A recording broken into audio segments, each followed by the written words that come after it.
एक बार एक साहब के यहाँ बम्बई पहुंच गए, साहब वो लड़की मेरी तकरीर सुनने के वो दावत कर गई, मौलाना कल का नाश्ता मेरे घर पे। मेरी उम्र उस वक्त और कम ऐसी थी, 18-19 साल की, 20 साल रहा होगा। अब वो दावत कर दी, तो महाराष्ट्र यूनिवर्सिटी में पढ़ने वाली लड़की, अब वो नाश्ता लेके अपने घर में आई तो वो चिपका हुआ कपड़ा, वो लोअर वोअर होता नहीं है बिल्कुल, टी शर्ट वैसे पहन के नाश्ता लगाने लगी। मेरे साथ एक बहुत बड़े मौलाना भी थे, नाम नहीं बताऊंगा। जैसी नाश्ता करके रखी, मैंने कहा सिस्टर सुनिए, थोड़ा सा आप कपड़े अगर चेंज कर लेती तो अच्छा होता। बूढ़े मौलाना थे वो हमारे बगल में, उनकी भी नाश्ते की दावत थी, तो वो तो कुछ नहीं बोले। तो लड़की कहती है ऐसा, व्हाट इज प्रॉब्लम? मैंने कहा इंग्लिश तो हमें ज्यादा आती वाती नहीं है, लेकिन तुम्हें प्रॉब्लम नहीं होगी, हमें प्रॉब्लम है। कल की तकरीर सुनी आपने, वेदों के मंत्र सुनाए, तो लगा कि आप मॉडर्न मौलाना है, आपकी दावत करती, आप तो पुराने खोपड़ी वाले मौलाना निकले। डांटने लगी हमको। हम मौलाना हमको इशारा कर रहे हैं ऐसा। मैंने कहा मौलाना आप बूढ़े हो चुके हैं, आपको प्रॉब्लम नहीं, हम जवान हैं, हमें प्रॉब्लम हो रही है। भाई जाइए, इसको कहिए कि कपड़ा बदल के आए, दूसरे कपड़े पहन के आए। भाई इसके बाप से ये मौलाना क्या तरक्की करेंगे और क्या करने देंगे लड़कियों के लिए, इतनी पागल लड़की बोलती चली गई, बहुत ज्यादा बोल गई। मैं सुनता रहा, भाई तेरा घर है, घर का तो कुत्ता भी शेर होता है। सुनते सुनते मैं पक गया, मुझे तरक्की करना है, मैं नकाब ओढ़ के जाऊंगी पढ़ने के लिए, मैं नकाब में क्या तरक्की कर सकती हूँ, मुझे तो बहुत तरक्की करना है, बहुत तरक्की करना है। अरे जब मेरा दिमाग पक गया तरक्की तरक्की तरक्की सुन सुन के, तो मैंने कहा मैडम आप बहुत तरक्की करेंगी, मुझे लगता बहुत ऊपर जाएंगी आप, बिल्कुल जाना है मुझे। कहती पहले जमाने के अंदर हज के लिए लोग 4-4 महीने में पहुंचते थे, घोड़े का सफर करके, ऊंट का सफर करके, आज 4 घंटे में पहुंच जाते, जमाना ये आ गया। मैंने कहा आप भी बहुत तेज रफ्तार से चलेंगी मैडम, ये मेरा वादा है, बिल्कुल मुझे चलना है। मैंने कहा पहले जमाने की औरत 9 महीने में बच्चा पैदा करती थी, तुम 9 दिन में पैदा करके दिखाओगी, मुझे उम्मीद है बहुत तरक्की करोगी। हट, बड़ा बेहुदा मौलवी है, गुंडा मौलवी है। हमने ये कह दिया तो गुंडे हो गए, हमने ये कह दिया तो गुंडे हो गए। कलिया चक का इलाका था, एक मीडिया वाली चली आई मेरे पास, मुंह में माइक घुसर के पूछ रही है सानिया मिर्जा के बारे में आपका क्या ख्याल है। मैंने कहा किसी का नाम लेके हमसे मत पूछिए, आप नाम क्यों ले रही हो? कहा नहीं नहीं नहीं आप ये बता। मैंने कहा इस्लाम में पर्दा है। कहा कि वो स्कर्ट पहन के खेलती है, घुटने से ऊपर कपड़ा, तो आपको क्या प्रॉब्लम है? मैंने कहा मैंने तो कोई प्रॉब्लम नहीं बताई है, भारत में बहुत से लोग नंगे घूमते हैं, जैनी बाबा वगैरह, हमने तो आपत्ति नहीं जताई है, सबको अपने धर्म पर अमल करने का अधिकार है। मैं तो मुसलमानों के लिए यह फतवा देता हूं कि कोई भी मुसलमान औरत बेपर्दा नहीं घूम सकती है, इस्लाम में पर्दा है, बस जिसका दिल चाहे करे, जिसका दिल चाहता नहीं करता ना करे, हमें उससे क्या मतलब। सानिया मिर्जा अगर स्कर्ट पहन के खेलती है तो आपको क्या आपत्ति है? किसी की भी मां बहन बेटी अगर, उसने तो बहुत बुरा जुमला इस्तेमाल किया चड्डी का, अगर वो चड्डी पहन के पैंटी पहन के घूम रही है तो आपको क्या एतराज है? मैंने कहा मैडम आप नंगी होके घूमिए, मुझे फिर भी एतराज नहीं है, आप क्यों? बदतमीज है। हमने क्यों हुआ? सोच बदली अपनी, हमसे बार बार कह रही सोच बदलो, अपनी सोच बदलो, नंगी घूमिए, हमें क्या फर्क पड़ रहा है, जाइए नंगी घूमिए। हमने अपनी सोच बदल ली, चमड़ा है, चेहरा दिखा सकते हो, इसलिए शर्मगाह भी दिखा सकते हो, हाथ दिखाने का अधिकार है, शर्मगाह भी दिखाइए, कौन मना कर रहा है आपको? है बड़ा बेहुदा नहीं, बड़ा गुंडा मौलवी है। अजीब सिस्टम है कि अल्लाह के रसूल सल्लल्लाहु अलैहि वसल्लम जब मेराज पर गए और मेराज से वापस आए तो बार बार मूसा अलैहिस्सलाम पूछ रहे थे क्या मिला? कहा 50 वक्त की नमाज। कहा इतनी नहीं पढ़ पाएगी आपकी उम्मत, इन्ना उम्मतक ला तुतीक, आपकी उम्मत इतनी नहीं पढ़ पाएगी। फिर गए, अल्लाह ने फिर कम कर दिया, 10 कम कर दी, कितनी रह गई?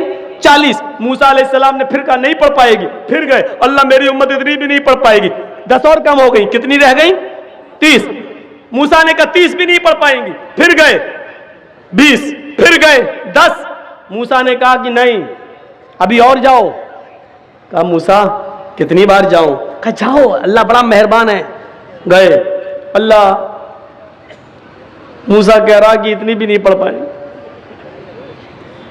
अच्छा, मूसा भेज रहा है बार बार, हाँ क्या चाहते हो? अल्लाह मेरी उम्मत और थोड़ी सी कम कर दे। कयामत के दिन मेरी उम्मत नमाज न पढ़ने की वजह से जहन्नम में जाए, सबसे ज्यादा तकलीफ मुझे होगी। मेरी उम्मत तखफीफ कर दी, बार बार लफ्ज देखिए, इन्ना उम्मतक ला तुतीक, आपकी उम्मत में ताकत नहीं है इतनी नमाज पढ़ने की। उम्मत का नाम सुनते थे फिर चले जाते थे, अल्लाह और कम और कम। कितनी रह गई? 5। मूसा अलैहिस्सलाम ने फिर मिल गए, कहा क्या हुआ? कहा 5 वक्त, 5 कम हो गए। अब नहीं। मूसा अलैहिस्सलाम ने कहा एक बार और जाओ। कहा कि अब क्या पूरी खत्म करा लूं? कहा एक बार और जाओ। आए मोहम्मद, आपकी उम्मत 5 वक्त की भी नहीं पढ़ पाएगी। मूसा अलैहिस्सलाम ने अब कहा, आए मोहम्मद, मेरी उम्मत 2 वक्त की नहीं पढ़ पाई तो आपकी उम्मत 5 वक्त की कैसे पढ़ेगी? इस हदीस से पता चल रहा है कि मूसा अलैहिस्सलाम पर 2 वक्त की नमाज फर्ज थी, और यहूदी आज भी 2 टाइम की नमाज पढ़ रहे हैं। इधर अल्लाह के रसूल ने भी कसम खा ली, वल्लाह, अल्लाह की कसम अब मैं नहीं जाऊंगा, मुझे बार बार शर्म आती है अपने रब। कितनी कम कराओ? 50 से 40, 40 से 30, 30 से 20, 20 से 10, 10 से 5। अल्लाह की कसम अब नहीं जाऊंगा, मेरी उम्मत पढ़ लेगी 5 वक्त की नमाज। उधर आवाज आती है गैब से, मोहम्मद तो मेरी रहमत से ना उम्मीद हो गए। अगर मूसा के कहने पर बार बार आ रहे थे, एक बार और आ जाते तो मैं और भी कम कर देता और तखफीफ कर देता, लेकिन अब तुम शर्मा गए, मेरी रहमत से ना उम्मीद हो गए। जाओ, अब मैंने 5 वक्त की नमाज फर्ज कर दी। कितने नौजवान हैं यहां सोच रहे होंगे, अल्लाह कितनी बड़ी गलती कर गए, अल्लाह के नबी एक बार और चले गए होते तो बड़ा मजा आ गया होता। सोच रहे होंगे कितना अच्छा होता, एक बार और चले गए होते और 3 टाइम की खत्म हो जाती। सुबह उठ लो तो पढ़ लो, शाम को सो तो पढ़ लो, बस सुबह शाम। नहीं, मूसा अलैहिस्सलाम ने कहा 2 वक्त की नहीं पढ़ पाई। जिसको पढ़ना होता है ना, वो 5 वक्त की नमाजों के साथ साथ तहज्जुद की भी पाबंदी कर लेता है, और जिसको नहीं पढ़ना होता है वो माफ कीजिएगा 5 वक्त तो छोड़ो, वो जुमे तक की नहीं पढ़ता और ईद बकरीद की भी नहीं पढ़ता है। ये अपने दिल से होता है, दिल से। 5 वक्त की नमाज कोई बहुत बड़ा तूफान नहीं खड़ा हुआ हमारे ऊपर। आप कह रहे बहुत बोझल है। जो लोग 5 वक्त की नमाज के साथ साथ तहज्जुद भी पढ़ लेते हैं, वो कैसे पढ़ लेते हैं, कैसे अदा कर लेते हैं? फ़अब्दुनी वाक़िमिस सलात लिज़िक्री। पता चला मूसा अलैहिस्सलातु वस्सलाम के ऊपर भी नमाज फर्ज थी, यहूदियों के ऊपर, और आज भी यहूदी नमाज पढ़ते हैं। ये नमाज ईसाइयों में भी थी। ईसा अलैहिस्सलाम ने फरमाया, व औसानी बिस्सलाती वज़्ज़कात, मेरे रब ने मुझे हुक्म दिया है नमाज पढ़ने का और ज़कात अदा करने का। ये नमाज ईसाइयों पर भी फर्ज थी। ईसा अलैहिस्सलाम ने कहा, व औसानी बिस्सलाती वज़्ज़कात, मुझे वसीयत की गई, मुझे हुक्म दिया गया मेरे रब की तरफ से, मुझे ऑर्डर मिला है मैं नमाज पढ़ूं और ज़कात अदा करूं। ये नमाज ईसाइयों में भी पढ़ी जाती है और आज भी पढ़ी जा रही है। ये नमाज इब्राहिम अलैहिस्सलातु वस्सलाम पर भी फर्ज थी।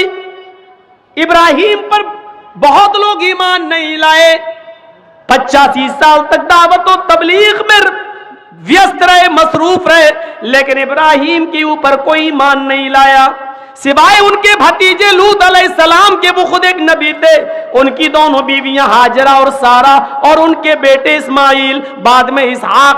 इन चंद लोगों के अलावा पूरी मेहनत और कोशिश की, लेकिन उनके ऊपर ईमान लाने वाले लोग पैदा नहीं हुए, लेकिन उन पर भी नमाज फर्ज थी। हजरत इब्राहिम ये कहा करते थे, इन्ना सलाती व नुसुकी व महयाया व ममाती लिल्लाहि रब्बिल आलमीन।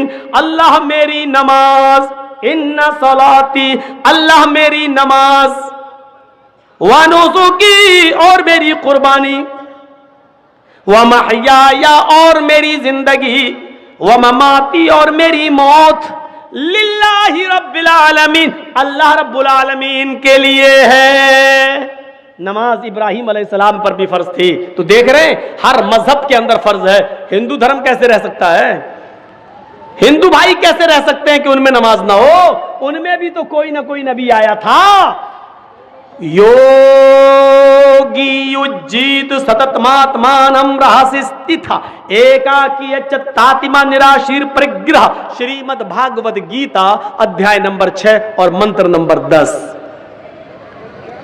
जब पूजा करो तो पूरे शरीर का योग कर लो। योगी, यूपी वाला नहीं बता रहा हूं मैं, आप लोग इसको बस समझ लेना। योगी युज्जीत, ये गीता वाला योगी बता रहा हूं। जिसको गीता पढ़ना ना आती हो उसको हम योगी मानते ही नहीं।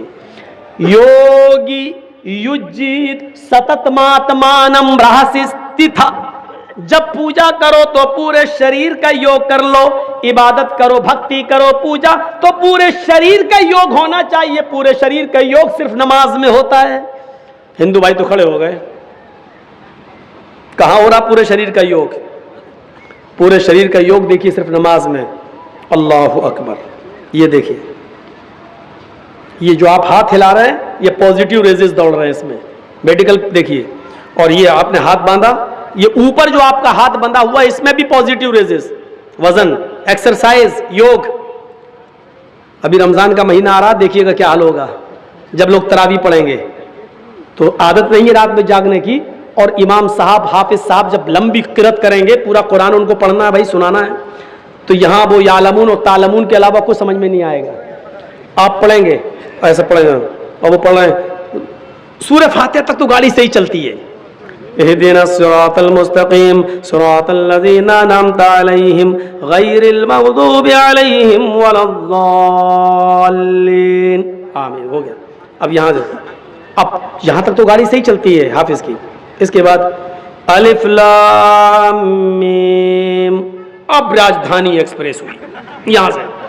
ज़ालिकल किताबु ला रैब फीह हुदल लिल मुत्तक़ीन अल्लज़ीना युमिनूना बिल गैब व युक़ीमूना सलाता व मिम्मा रज़क़नाहुम यunफ़िक़ून।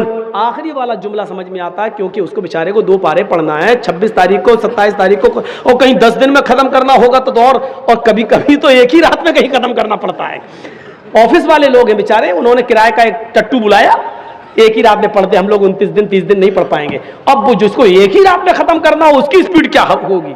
जिसको 29 दिन में खत्म करना वो तो ये है युनफिकून यालमून तालमून, और जिसको एक ही दिन में खत्म करना है उसका हल क्या होगा?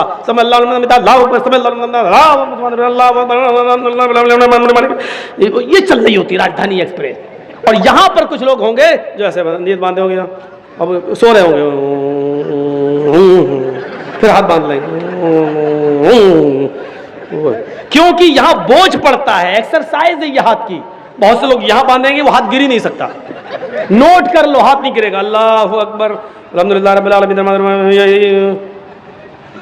गर्दन झुकेगी उनकी, हाथ नहीं छूट सकता क्योंकि पॉजिटिव रेजिस नहीं वो ये होगा, लेकिन हाथ नहीं छूटेगा। क्यों? क्योंकि यहां वजन नहीं, एक्सरसाइज नहीं है। हाथ हृदय नमः। हाय अर्जुन, जब ईश्वर की पूजा करने के लिए खड़े हो तो अपने दोनों हाथों को हृदय सीने पर रख लो। लगता है कृष्ण जी भी अहले हदीस थे, ऐसा महसूस हो रहा है। सीने पे रख लो। हिंदू भाई हमेशा याद रखिए, सीने ही पे हाथ रखते हैं। रखते हैं कि नहीं रखते? पूजा करते तो ऐसे रखते हैं, हम लोग ऐसे रखते हैं, लेकिन रखेंगे सीने पर। क्यों? उनके धर्म में भी लिखा है हृदय, सीने पर, क्योंकि भक्ति पूजा दिल से होती है। कोई भी पूजा पेट से नहीं होती। अब पेट के लिए लोग करने लगे हैं वो अलग बात है। अब पेट के लिए करने लगे, पेट के लिए तो झाड़ फूक भी करने लगे। तंबाकू वाला पान खाया हुआ है, बोली साहब मेरे बेटे को बुखार आया तो दम कर दो,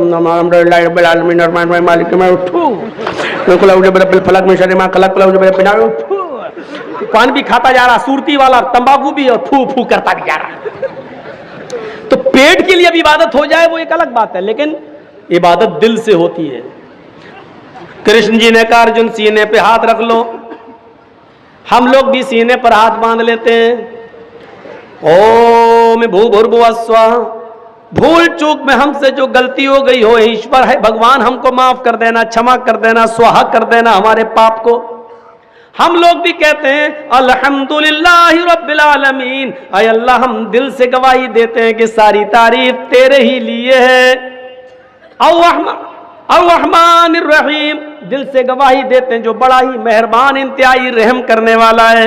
मालिकी यौमिद्दीन, हम दिल से तुझे कयामत के दिन का पूरा पूरा मालिक मानते हैं।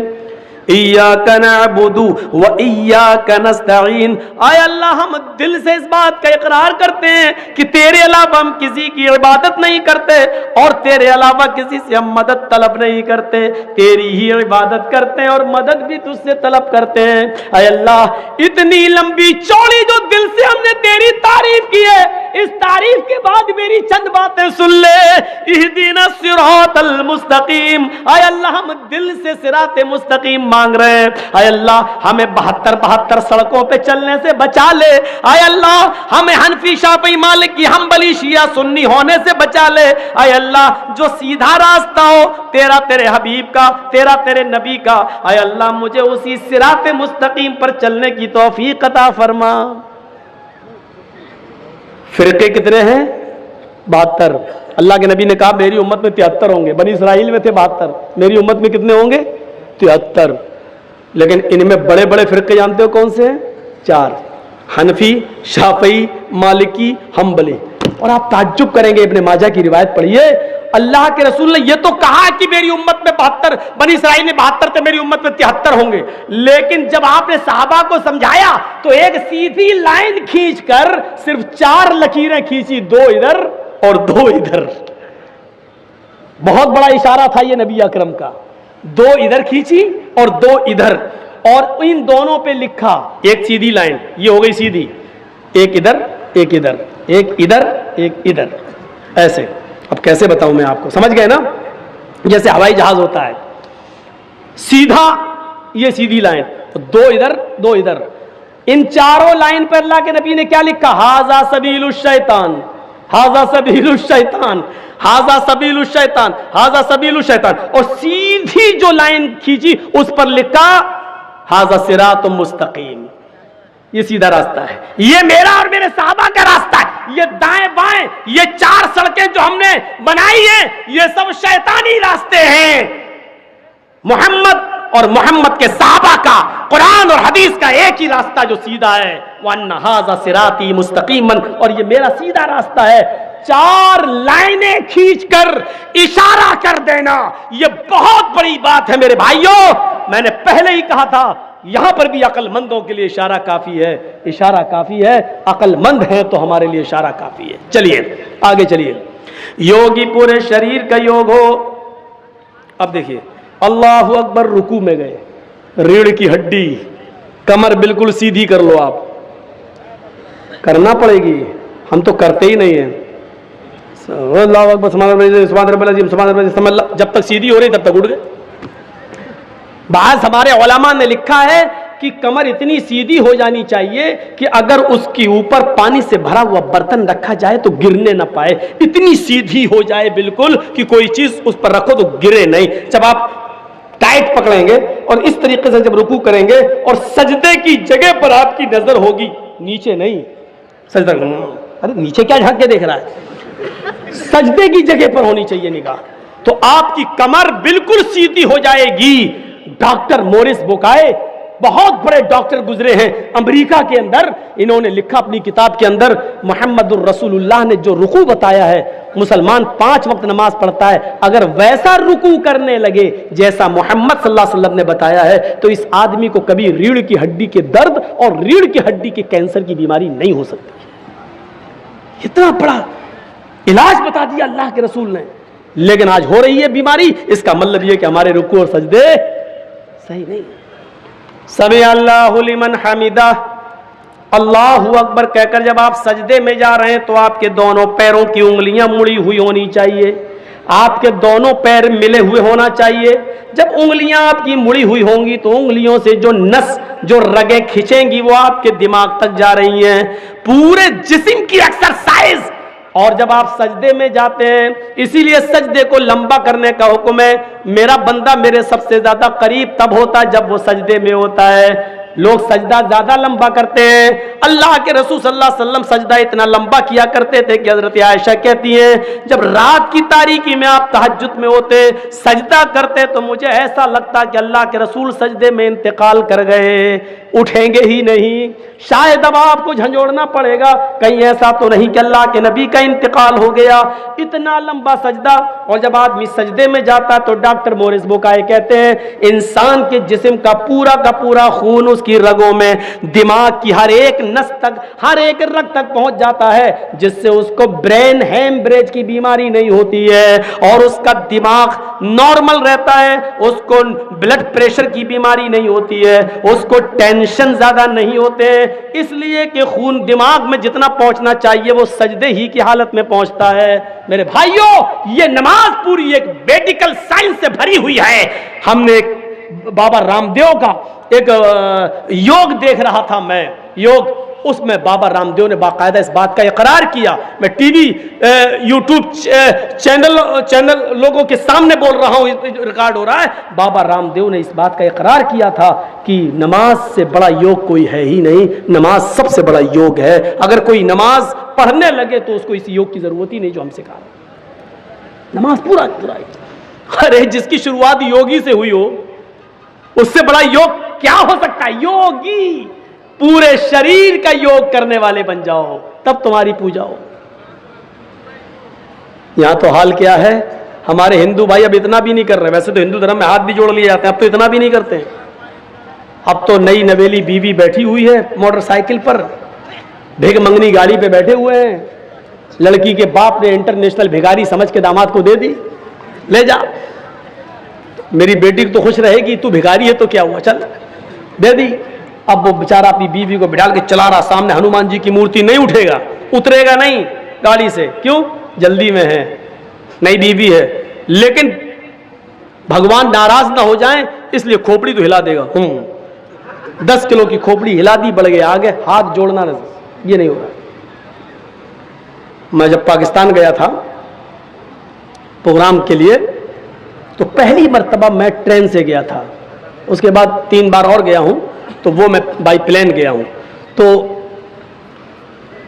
लाहौर तक तो मैं बस से गया था, वो जो चल रही थी पहले बस जो चली थी दिल्ली से लाहौर तक, समझौता जो अटल बिहारी वाजपेयी जी के दौर से शुरू हुई थी, तो उसके बाद चलती रही, उसमें गया था मैं। तो लाहौर से कराची तक जब ट्रेन पे गया तो वहां की ट्रेनें तो ऐसी थी कि फ्री का पाउडर लगता था चेहरे पे, इतनी धूल उड़ती थी। बहरहाल पहुंचे तो हर स्टेशन पर एक मजार बना हुआ है। लाहौर से कराची तक 24 घंटे बल्कि 28 घंटे लगे थे मुझे पहुंचने में। तेज रू एक्सप्रेस थी वो, उसका नाम तेज रू एक्सप्रेस। उस एक्सप्रेस पे मैं बैठ के गया था, तो जैसे यहां हमारे हिंदू भाई मंदिरों के सामने हूं हिलाते हैं, ऐसे ही वहां खिड़की वाली सीट के लिए लोग लड़ते हैं मुसलमान लोग। और हर स्टेशन के ऊपर एक मजार बना हुआ है, और वो भी ऐसे ही जाते हैं, जो भी मजार गुजर रहा है, बाबा सर झुकाते हुए ऐसे कर रहे, बाबा मजार ऐसे, और गुजर रहे हैं। मैंने कहा ओफो, मैंने कहा सही जगह आया हूं तकरीर करने के लिए। हिंदुस्तान में इतना तो है कम से कम कि ट्रेन में बैठकर कोई आदमी अगर स्टेशन से कोई मजार गुजर रहा हो तो कम से कम यहां का मुसलमान ऐसे नहीं करता। ऐसे वो करता तो जिंदा लड़की को देख के करता है, लेकिन मजार को देख के नहीं करता है। ऐसा पाकिस्तान के हालात यहां से भी ज्यादा शिर्क और बिदात पर, उससे भी ज्यादा।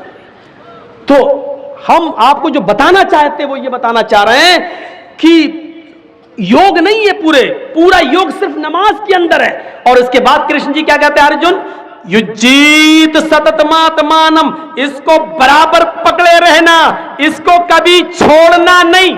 योगी युजीत सततमात्मानम, सतत पकड़े रहना, कभी मत छोड़ना, रहस्य स्थित था। अगर एक दिन भी छोड़ दोगे तो धर्म पे कायम नहीं रहोगे, एक दिन भी छोड़ दोगे तो धर्म पे कायम नहीं रहोगे। अल्लाह के रसूल ने भी तो यही कहा, जानबूझकर अगर नमाज छोड़ दोगे, कसदन मन तरक सलात मुतअम्मिदन फकत कफर, जिसने कसदन नमाज छोड़ दी, जानबूझकर छोड़ दी, उसने कुफ्र किया। अल्लाह के रसूल ने भी तो यही कहा कि धर्म पर कायम नहीं रहोगे। एक अल्लाह के सामने खड़े हो जाओ, इससे ज्यादा तौहीद और नमाज कहां मिलेगी। अब किताबें बुरी नहीं है, गीता रामायण ये सब रोशनी दे रही है, कुरान भी रोशनी दे रहा है। भाई सूरज का काम क्या रोशनी देना। अब सूरज की रोशनी में चमगादड़ अंधा हो जाए, उसको दिखाई ना दे, तो इसमें सूरज का क्या कसूर है। कुरान रोशनी दे रहा है, मुसलमानों को दिखाई ना दे, तो इसमें कुरान का क्या कसूर है। गीता और रामायण वेद रोशनी दे रहे हैं, इसमें अगर हमारे हिंदू भाइयों को और पंडितों को दिखाई ना दे, तो इसमें इन किताबों का क्या कसूर है। एक अल्लाह के सामने खड़े हो जाओ, यच्चतात्मा लो, अपनी पूरी आत्मा वहीं लगा दो, ऐसे इधर उधर मत देखो, अपनी पूरी आत्मा वहीं लगा दो, दिल से निराशीर, सबसे निराश हो जाओ, ऊपर वाले से नहीं, परिग्रह वो सब कुछ देने वाला। लीजिए आगे कृष्ण जी कहते हैं पंचम समय कर्तव्य। हाय अर्जुन 5 वक्त ये पूजा करो, 5 वक्त। पवित्र धरती पाक जमीन तलाश करो, और अगर पाक जमीन पवित्र धरती ना मिले, धरती जमीन तुम्हें पाक ना मिले, मिर्गा चर्म तो हिरन की खाल, मिर्ग मानी हिरन, मिर्ग मानी हिरन, चर्म मानी चमड़ा, हिरन का चमड़ा बिछा लो, हिरन के चमड़े पर तुम ये पूजा कर लो। यानी हलाल जानवरों का चमड़ा भी हिंदू धर्म के अंदर हलाल है, उस पर खड़े होकर नमाज पढ़ी जा सकती है। तो ये दूसरी चीज भी हमारे हिंदू भाइयों के अंदर मौजूद है। समानता देखिए आप, कलमा भी है, नमाज भी है। आइए एक चीज और दिखा दें, औरतों में जो पर्दा है हमारे यहां, वो हिंदू धर्म के अंदर भी पर्दा है। समानताएं देखिए, आज पर्दा हिंदू धर्म के अंदर भी है औरतों का। खामखा बहस चल रही है, जीन्स फटी है, लड़कियां फटी जीन्स क्यों पहन रही हैं, नहीं पहनना चाहिए। एक बीजेपी का नेता बोल दिया, तब से आग लगी हुई है। लड़की कह रही वाह साहब, पाकिस्तान में भी बवाल चल रहा है इस वक्त। मालूम है आपको क्या बवाल चल रहा है? पाकिस्तान की औरतें बोर्ड निकाल निकाल के घूम रही हैं और बैनर निकाल निकाल के घूम रही हैं, सड़कों पे आ गई हैं, मेरा जिस्म मेरी मर्जी। कितने बच्चे हम पैदा करेंगे ये मेरा पति तय नहीं करेगा, ये हम तय करेंगे। रात में कितनी बार एक महीने में मिल सकता है ये तुम तय नहीं करोगे, ये मेरा जिस्म मेरी मर्जी। ये चल रहा है बवाल। मर्द कौन होता है बच्चे पैदा करने वाला? हमको कितने करना है ये हम तय करेंगे, ये बवाल चल रहा है। देखिए अभी होता क्या आगे चलकर। हिंदुस्तान के अंदर भी एक बवाल चल रहा, फटी जींस। बोलो नहीं, अगर किसी लड़की को अपनी बेटी समझकर इतना कह दो कि बेटा बेटी तुम हमारी बेटी जैसी हो, ये तुम फटी हुई जीन्स नहीं पहना करो बेटा, अपने घर में नहीं हो बाहर हो, कुत्तों की नजर हड्डी पे पड़ती है बेटा, ये मत दिखाया करो, इतना कह दो तो बवाल हो जाएगा। लो साहब, अरे मैं जो पहन रही वो सही है, तुम्हारी खोपड़ी गलत है, तुम्हारी सोच गलत है।